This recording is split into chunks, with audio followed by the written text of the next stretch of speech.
आप लोगों के बीच में, क्योंकि जैसी जानकारी मुझे डॉक्टर राजेंद्र सिंह पटेल सर के द्वारा दी गई, ये जानकारी दी गई कि बैरवन गांव में उनकी जमीनों को प्रशासन के द्वारा, सरकार के द्वारा पूंजीपतियों को देने का मामला इंडस्ट्रियल एरिया बनाने के लिए ये बनाना चाहते हैं कि जमीनें अधिग्रहित करना चाहते हैं। साथियों, मैं आप लोगों को आपकी जमीन के बारे में कुछ बातें बताता हूँ।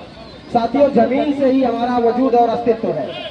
हमारी जमीन से हमारा वजूद और अस्तित्व है, और ये सरकारें हमारे किसानों को उनके वजूद और अस्तित्व चाहती है कि उनका वजूद ही नहीं बचना चाहिए।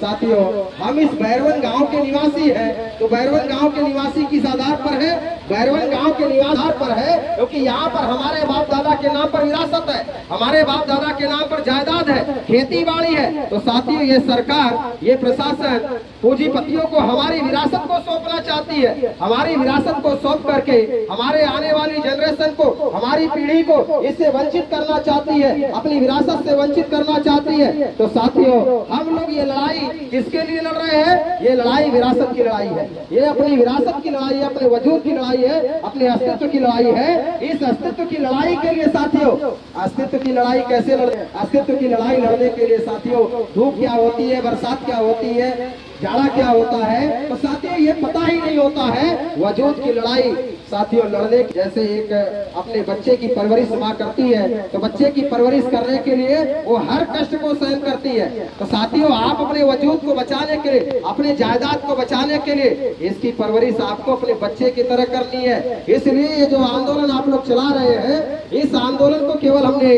जानकारी मिली, और मैं आज ही सुबह 10 बजे वाराणसी आया हूँ, और ये जानकारी मिलने के बाद मैंने कहा मैं वहाँ जरूर आऊंगा। तो साथियों, आप लोगों के बीच में राष्ट्रीय किसान मोर्चा की तरफ से आप लोगों का समर्थन मैं करता हूँ, और राष्ट्रीय किसान मोर्चा इस देश के अंदर जो लड़ाई लड़ने के लिए मैदान में आता है, वो लड़ाई जब तक फाइनल नहीं होती है तब तक राष्ट्रीय किसान मोर्चा उस आंदोलन से भागता भी नहीं है। साथियों, इसके उदाहरण मैं आप लोगों को बता देता हूँ। इस देश के अंदर जब कोरोना काल में, लॉकडाउन में 3 काले कानून किसानों के विरोध में लाए गए, वो 3 काले कानून के विरोध में सबसे पहले अगर देश में कोई रोड पर आया था तो वो राष्ट्रीय किसान मोर्चा आया था। जिनके पास जानकारी न हो वो जानकारी इकट्ठा कर ले। साथियों, इस देश के अंदर कोरोना काल में जब लोग महामारी एक्ट के डर दिखा करके रखे जा रहे थे, लोग रोड पर नहीं आ रहे थे, उस समय हम लोगों ने देश भर के अंदर सांसदों के पुतले जलाए थे। किसान मोर्चा ने सांसदों के पुतले जलाए थे। साथियों, मेरे पास में सेंट्रल आईबी के लोगों के फोन आते थे। सेंट्रल आईबी मुझे एक बार एक सांसद से बात कराने के लिए फोन किया कि आप